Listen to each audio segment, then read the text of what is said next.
Hello hi ನಮಸ್ಕಾರ. ಇದು ನನ್ನ ಚಾನಲ್ ಲೈಫ್ ಆಫ್ ಸಾಹಿತ್ಯ. ಎಲ್ಲರಿಗೂ ನವರಾತ್ರಿ ಹಬ್ಬದ ಹಾರ್ದಿಕ ಶುಭಾಶಯಗಳು.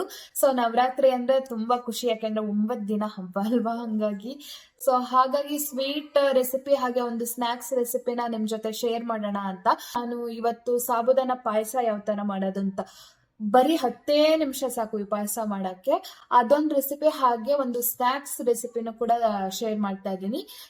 ರಿಬ್ಬನ್ ಪಕೋಡ ಮಾಡಕ್ ಹೋಗಿ ಒಳ್ಳೆ ಶಂಕರಪಾಳೆ ತರ ಮಾಡಿಟ್ಟಿದ್ದೀನಿ. ಯಾವ ತರ ಮಾಡಿದೆ ಅಂಡ್ ಏನೆಲ್ಲ ಜುಗಾಡ್ ಆಯ್ತು, ಏನೆಲ್ಲ ಕಷ್ಟಗಳು ಬಂತು ನನ್ನ ಕುಕ್ಕಿಂಗ್ ಮಾಡ್ಬೇಕಾದ್ರೆ ಅಂತ ಇವತ್ತಿನ ವ್ಲಾಗ್ ಅಲ್ಲಿ ನೀವು ನೋಡ್ಬೋದು. ವ್ಲಾಗ್ನ ಅಥವಾ ವಿಡಿಯೋನ ಕಂಟಿನ್ಯೂ ಮಾಡ್ತೀನಿ, ವಿಡಿಯೋನ ನೋಡ್ಕೊ. ಹಬ್ಬ ಆಗಿರೋದ್ರಿಂದ ನಾನು ಫಸ್ಟ್ ಸ್ವೀಟ್ ರೆಸಿಪಿಯಿಂದನೇ ಇವತ್ತಿನ ವ್ಲಾಗ್ನ ಸ್ಟಾರ್ಟ್ ಮಾಡ್ತಾ ಇದ್ದೀನಿ. ಅರ್ಧ ಕಪ್ಪು ಸಾಬುದಾನ ತೊಗೊಂಡಿದ್ದೆ, ಹೋಲ್ ನೈಟ್ ನೆನೆಸಿಟ್ಟಿದ್ದೆ. ಇವಾಗ ಅದನ್ನು ಬೇಯಿಸ್ಕೊಳ್ಳೋ ಟೈಮ್, ಸಾಬುದಾನ ಮುಳುಗೋಷ್ಟು ನೀರನ್ನ ಹಾಕಬೇಕು. ನಾನು ನೀರನ್ನ ಬದಲಾಗಿ ನಾನು ದೇವಸ್ಥಾನದಲ್ಲಿ ಕೊಟ್ಟಿದ್ದಂಥ ತೀರ್ಥ ಪ್ರಸಾದನೇ ಹಾಕಿದ್ದೀನಿ. ಇದರಲ್ಲಿ ಕರ್ಪೂರದ ಫ್ಲೇವರ್ ಏನೂ ಇಲ್ಲ, ಬರೀ ತೀರ್ಥ, ಖಾಲಿ ನೀರು ಥರ ಇರುತ್ತೆ. ಹಾಗಾಗಿ ಇದನ್ನು ಯೂಸ್ ಮಾಡಿದ್ದೀನಿ. ಇವಾಗ 80% ಅಷ್ಟು ಸಾಬುದಾನ ಬೆಂದಿದೆ, ಒಂದೆರಡು ನಿಮಿಷಕ್ಕೆ. ಇವಾಗ ಹಸಿ ಹಾಲನ್ನ ಹಾಕೋತಾ ಇದ್ದೀನಿ. ಆಲ್ಮೋಸ್ಟ್ ಒಂದು ಅರ್ಧ ಲೀಟ್ರಷ್ಟು ಹಾಕಿದ್ದೀನಿ. ಎಕ್ಸ್ಟ್ರಾ ನೀರೇನು ಬೇಡ, ಬರೀ ಹಾಲಲ್ಲೇ ಈ ಪಾಯಸನ ನಾನು ಮಾಡ್ತಾ ಇದ್ದೀನಿ. ಆಮೇಲೆ ಇವಾಗ ಒಂದು 2-3 ಕುದಿ ಬಂದರೆ ಸಾಕು, ಸಾಬುದಾನನೂ 100% ಬೆಂದಾಗುತ್ತೆ. ಆಮೇಲೆ ನಾವು ಬೆಲ್ಲ ಎಷ್ಟು ಬೇಕು ಸ್ವೀಟಿಗೆ ಅಷ್ಟು ಹಾಕೋದು. ಒಂದು 3/4 ಬೌಲ್ ಅಷ್ಟು ಹಾಕಿದ್ದೀನಿ. MTR ಅವ್ರದ್ದು ಬಾದಾಮ್ ಮಿಕ್ಸ್ ಪೌಡರ್ ಸಿಗುತ್ತಲ್ಲ, ಅದು ಬೇಕಂದರೆ ಹಾಕ್ಕೋಬೋದು. ನಾನೊಂದು 5 ರೂಪೀಸ್ ಪ್ಯಾಕ್ ಏನಿದೆ ಅದನ್ನು ಹಾಕಿದ್ದೀನಿ. ಪ್ಯಾಕೆಟ್ ಅಲ್ಲ, ಪೌಡರ್ನ ಹಾಕಿದ್ದೀನಿ. ಇವಾಗ ಅದೊಂದು ಸ್ವಲ್ಪ ಕುದಿ ಬರಲಿ. ಅಷ್ಟೊತ್ತಿಗೆ ನಮ್ಮ ಐಶು ವೇಟಿಂಗ್, ಅಮ್ಮ ಯಾವಾಗ ಪಾಯಸ ರೆಡಿ ಮಾಡಿ ಕೊಡ್ತಾಳೆ, ನಾನು ಯಾವಾಗ ತಿಂತೀನಿ ಅಂತ. ಯಾಕೆಂದರೆ ಈ ಪಾಯಸ ಅಂದರೆ ಐಶುಗೆ ತುಂಬ ಇಷ್ಟ. ಬೆಲ್ಲ ಬೇಡ ಅಂದರೆ ನೀವು ಸಕ್ಕರೆ ಕೂಡ ಯೂಸ್ ಮಾಡ್ಬೋದು, ಆವಾಗ ವೈಟ್ ಕಲರ್ ಬರುತ್ತೆ. ಬೆಲ್ಲ ಹಾಕೋದ್ರಿಂದ ಕಾಫಿ ಕಲರ್ ಬರುತ್ತೆ ಅಷ್ಟೇ. ಎಷ್ಟು ಸಕ್ಕತ್ತಾಗಿ ಈ ಪಾಯಸ ರೆಡಿ ಆಗುತ್ತೆ, ಎಷ್ಟು ಸಿಂಪಲಾಗಿ ಮಾಡ್ಕೋಬೋದು, ಅಷ್ಟೇ ಟೇಸ್ಟಿಯಾಗಿ ಕೂಡ ಇರುತ್ತೆ. ಮತ್ತು ಡ್ರೈ ಫ್ರೂಟ್ಸಿಂದು ಒಗ್ಗರಣೆ ಬೇಕಾದರೂ ಮಾಡ್ಕೋಬೋದು ತುಪ್ಪದಲ್ಲಿ. ಬಟ್ ನಾನು ಇಷ್ಟೇ ಸಿಂಪಲಾಗಿ ಈ ಪಾಯಸನ ಮಾಡಿ ದೇವರಿಗೆ ನೈವೇದ್ಯನ ಮಾಡಿದೆ. ನಮ್ಮ ಐಶುದು ಇದ್ದಿದ್ದೆ ಈ ಬಾಕ್ಸಲ್ಲಿ ಆಟ ಆಡೋದು, ಬಸ್ ಆಟ, ಲಾರಿ ಆಟ ಅಂತ ಅಂದ್ಬಿಟ್ಟು. ಈ ಬಾಕ್ಸಿಂದು ಹಿಸ್ಟ್ರಿ ಏನು ಗೊತ್ತಾ, ಏನು ಭಾರಿ ದೊಡ್ಡ ಹಿಸ್ಟ್ರಿ ಅಲ್ಲ, ಬಟ್ ಒಂದು ಸ್ವಲ್ಪ ಫನ್ನಿ ಇನ್ಸಿಡೆಂಟ್. ಏನಂದರೆ ರೀಸೆಂಟಾಗಿ ನನ್ನ ಬರ್ಡೇ ಆಯಿತು. ನನಗೆ ಎಲ್ಲ ಕ್ಯೂಟ್ ಗಿಫ್ಟು, ಕೇಕು ಎಲ್ಲ ಸರ್ಪ್ರೈಸಾಗಿ ಬಂತು. ಬಟ್ ನನ್ನ ಅಕ್ಕ ಅಣ್ಣನೂ ನನಗೊಂದು ದೊಡ್ಡ ಸರ್ಪ್ರೈಸೇ ಕೊಟ್ಟರು. ಅದು ಏನಂದರೆ ಕುಕ್ಕರ್ನ ಗಿಫ್ಟ್ ಮಾಡಿದ್ದಾರೆ, 12 ಲೀಟ್ರ್ ಕುಕ್ಕರು. ನಾನು ಯಾವಾಗಲೂ ಹೇಳ್ತಾ ಇದ್ದೆ, ಯಾರ್ಯಾರು ನೆಂಟರು ಬಂದರೆ ನನಗೆ ದೊಡ್ಡ ಕುಕ್ಕರ್ ಇಲ್ಲ, ಅನ್ನ ಮಾಡೋಕ್ಕೆ ಕಷ್ಟ ಆಗುತ್ತೆ, ಏನಾದರೂ ರೈಸ್ ಐಟಮ್ ಮಾಡೋಕ್ಕೆ ಕಷ್ಟ ಆಗುತ್ತೆ, ಹಾಗೆ ಹಿಂಗೆ ಅಂತ ಹೇಳ್ತಾ ಇದ್ದೆ. ಅದನ್ನೇ ಅವ್ರ ತಲೆಯಲ್ಲಿ ಇಟ್ಕೊಂಡು ಈ ಸತಿ ಬರ್ಡೇಗೆ ಅವರಿಬ್ಬರು ಸರ್ಪ್ರೈಸಾಗಿ ನನಗೆ ಕುಕ್ಕರ್ನೇ ಗಿಫ್ಟ್ ಮಾಡಿದರು. ಅದೇ ಬಾಕ್ಸಲ್ಲಿ ನಮ್ಮ ಐಶು ಆಟ ಆಡ್ತಾ ಇದ್ದಾಳೆ. ಈ ಮೂಲಕ ಅಕ್ಕಗೆ ಮತ್ತು ಅಣ್ಣಗೆ ಕುಕ್ಕರ್ನ ಗಿಫ್ಟ್ ಮಾಡಿದ್ದಕ್ಕೆ ಥ್ಯಾಂಕ್ ಯು ಹೇಳ್ತಾ ಇವತ್ತಿನ ವಿಡಿಯೋನ ಸ್ಟಾರ್ಟ್ ಮಾಡೋಣ. ರಿಬ್ಬನ್ ಪಕೋಡ ಮಾಡುವ ರೆಸಿಪಿನ ಶೇರ್ ಮಾಡ್ತೀನಿ ಅಂತ ಹೇಳಿದ್ನಲ್ಲ, ಆ ರೆಸಿಪಿಗೆ ಫಸ್ಟು ನಾನು 2 ಕಪ್ ಆಗೋಷ್ಟು ಅಕ್ಕಿ ಹಿಟ್ಟನ್ನ ತಗೊಂಡಿದ್ದೀನಿ. ಹಾಗೆ ಆಲ್ಮೋಸ್ಟ್ 1 ಕಪ್ ಆಗೋಷ್ಟು ಕಡಲೆ ಹಿಟ್ಟು, ಇಲ್ಲ 3/4 ಕಪ್ಪು ಹಾಕ್ಕೋಬೋದು, ಇಲ್ಲ 1 ಕಪ್ಪು ಹಾಕ್ಕೋಬೋದು. ರುಚಿಗೆ ತಕ್ಕಷ್ಟು ಉಪ್ಪು, ಹಾಗೆ ಖಾರಕ್ಕೆ ಎಷ್ಟು ಬೇಕು ಖಾರದ ಪುಡಿ, ನಾನು ಖಾರದ ಪುಡಿನೇ ಹಾಕ್ಕೊಂಡಿದ್ದೀನಿ. ನೆಕ್ಸ್ಟು ಫ್ಲೇವರ್ ಇನ್ನೊಂದು ಸ್ವಲ್ಪ ಚೆನ್ನಾಗಾಗಲಿ ಅಂದರೆ ಜೀರಿಗೆ, ಹಾಗೆ ಸ್ವಲ್ಪ ಇಂಗು ಕೂಡ ಹಾಕಿದ್ದೀನಿ. ಓಂ ಕಾಳೆಲ್ಲ ಏನು ಯೂಸ್ ಮಾಡ್ತಿಲ್ಲ. ಇಷ್ಟು ಹಾಕಿಬಿಟ್ಟು ಬಿಸಿ ಎಣ್ಣೆ ಒಂದು 2-3 ಸ್ಪೂನ್ ಆದರೂ ಹಾಕಬೇಕು. ತುಂಬ ಚೆನ್ನಾಗಿ ಕಾಯಿಸ್ಬಿಟ್ಟು ಹಾಕ್ಕೊಳ್ಳಿ, ಆವಾಗ ಅದು ಒಂಥರ ಹದ ಚೆನ್ನಾಗಿ ಬರುತ್ತೆ. ಯಾವುದೇ ಎಣ್ಣೆ ತಿಂಡಿ ಆಗಲಿ ಬಿಸಿ ಎಣ್ಣೆ ಅಥವಾ ಬೆಣ್ಣೆನ ಕಾಯಿಸ್ಬಿಟ್ಟು ಹಾಕೋದು ತುಂಬ ಇಂಪಾರ್ಟೆಂಟೇ. ಈ ಥರ ಡ್ರೈ ಮಿಕ್ಸ್ ಮಾಡಿದ್ಮೇಲೆ ಈ ಥರ ಗಂಟು ಕಟ್ಟಕ್ಕೆ ಬರಬೇಕು, ಆವಾಗ ಹದ ಚೆನ್ನಾಗಿ ಬರುತ್ತೆ ಅಂತ ಒಂದು ಲೆಕ್ಕ. ಇವಾಗ ಸ್ವಲ್ಪನೇ ತಣ್ಣೀರನ್ನ ಯೂಸ್ ಮಾಡಿಕೊಂಡು ಚಕ್ಲಿ ಹಿಟ್ಟಿನ ಹದಕ್ಕೆ ಇದನ್ನು ಮಿಕ್ಸ್ ಮಾಡ್ಕೊತಾ ಇದ್ದೀನಿ. ಆಲ್ಮೋಸ್ಟ್ ಒಂದು 10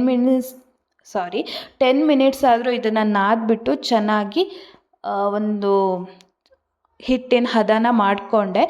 ಎಣ್ಣೆ ತಿಂಡಿ ಎಲ್ಲ ತುಂಬ ಚೆನ್ನಾಗಿ ಮಾಡ್ತೀನಿ, ಸ್ನ್ಯಾಕ್ಸು. ಬಟ್ ಸ್ವೀಟ್ಗಳೇ ನನಗೆ ಟ್ರಿಕ್ಕಿ ಅನ್ಸೋದು ಆ್ಯಂಡ್ ಮಾಡೋಕ್ಕೆ ಕಷ್ಟ. ಅದನ್ನು ಇನ್ನೊಂದು ಸ್ವಲ್ಪ ಕಲಿಬೇಕು. ಕೆಲವೊಂದಷ್ಟು ಸ್ವೀಟ್ ರೆಸಿಪಿ ಕಲ್ತಿದ್ದೀನಿ, ಬಟ್ ಇನ್ನೂ ಸ್ವಲ್ಪ ಜಾಸ್ತಿ ಕಲಿಬೇಕು.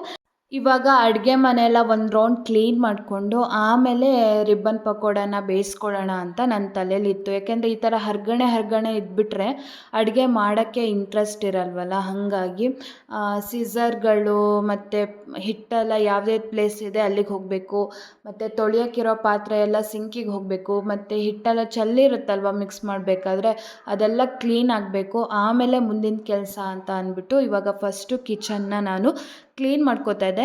ನೆಕ್ಸ್ಟ್ ಏನು ಟ್ವಿಸ್ಟ್ ಅಂತ ಅಂದರೆ ಚಕ್ಲಿ ಮಾಡೋ ಅದೇನಿರುತ್ತೆ ಅಚ್ಚು, ಅದನ್ನು ಹುಡುಕ್ತಾ ಇದ್ದೀನಿ. ಯಾಕೆಂದರೆ ಐಶು ಆಟಾಡ್ತಾ ಇರ್ತಾಳೆ ಅದರಲ್ಲಿ ಯಾವಾಗಲೂ.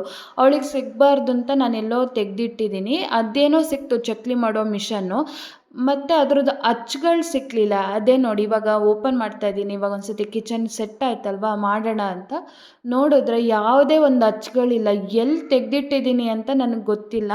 ಶಾಕ್ ಆಯಿತು. ಒಂದು 10 ಮಿನಿಟ್ಸ್ ಅಥವಾ 15 ಮಿನಿಟ್ಸೇ ಅಂದ್ಕೊಳ್ಳಿ, ಅಷ್ಟು ಕಿಚನ್ ಹುಡುಕಿದ್ದೀನಿ ಯಾವ ಬಾಕ್ಸಲ್ಲಿ ಇಟ್ಟಿದ್ದೀನಿ, ಎಲ್ಲಿ ಅದನ್ನು ಕದ್ದಿಟ್ಟಿದ್ದೀನಿ ಅಂತ. ಯಾಕೆಂದರೆ ಐಶು ಆಟ ಆಡಿಬಿಟ್ಟು ತೆಗ್ದು ಬಿಸಾಕ್ತಿದ್ಲು, ಅದು ಒಂದೊಂದು ಅಚ್ಚೆಲ್ಲ ಕಳೆದೋಗಿತ್ತು. ಹಾಗಾಗಿ ಅವಳಿಗೆ ಸಿಗಬಾರ್ದು ಅಂತ ಎಲ್ಲೋ ತೆಗೆದಿಟ್ಟಿದ್ದೆ.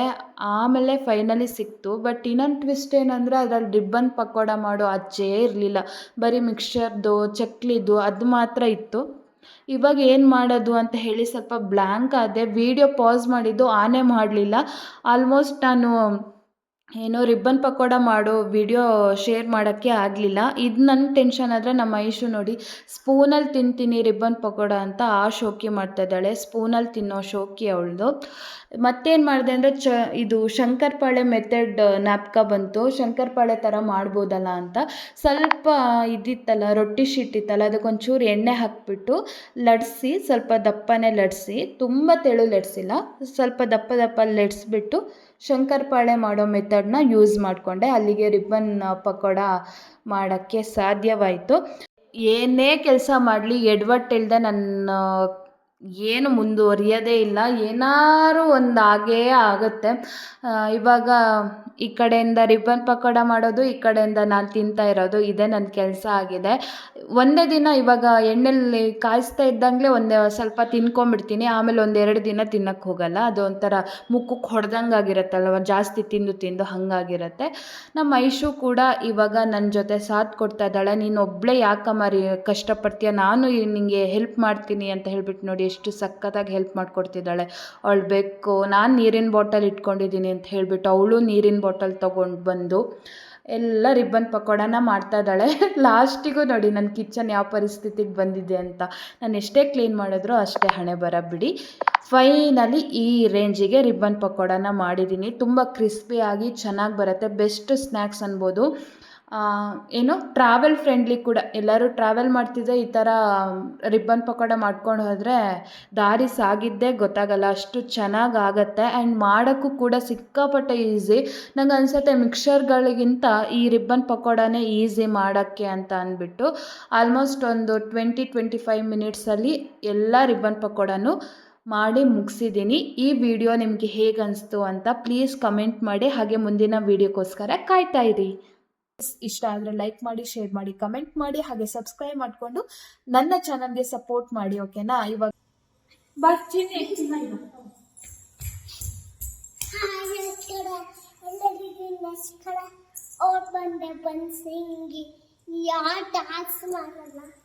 ಹಾಯ್ ಹಲೋ ಇದೆಲ್ಲ ಟ್ವಿಸ್ಟ್ ಆಯಿತು. ಸ್ವೀಟ್ನ ತಂದ್ಬಿಟ್ಟು ತೋರಿಸ್ತಾ ಇದ್ದಾಳೆ ನೋಡಿ. ಇದೇ ಸ್ನ್ಯಾಕ್ಸ್. ಫಸ್ಟಿಗೆ ಹಾಯ್ ಹಲೋ ಹಾಯ್ ಹೇಳು.